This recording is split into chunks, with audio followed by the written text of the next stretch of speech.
YouTube channel again. So guys, in this video we will see how to reset Birdfy Hummingbird Feeder step by step restart and troubleshooting guide.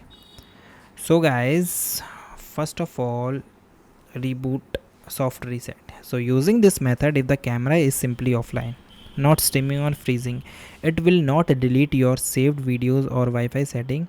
First of all, unplug any attached solar panel or charging cable completely. Then guys, locate the small reboot pinhole, usually next to the power button under the silicone weather cover. Then you use a ejector pin or a straightened paper clip to gently press and hold the power button for the 1 seconds. After that, press and hold the power button for 3 seconds to turn it back on and wait for 1 to 2 minutes for the blue indicators light to stabilize. Okay.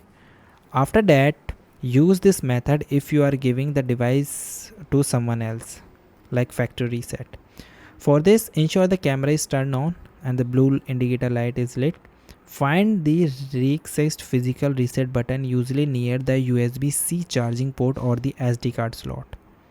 Okay. Third thing is guys, press and hold. Use the ejector pin or the paper clip to press and hold the reset button firmly for 5 to 10 seconds.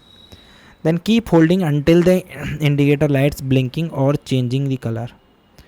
Let go of the button. So repair the feeder. So once the camera restart, open the Birdfy app and go through the pairing process again. This is the way that you can do. And guys, thank you and have a nice day. And guys, subscribe our YouTube channel for the further informations.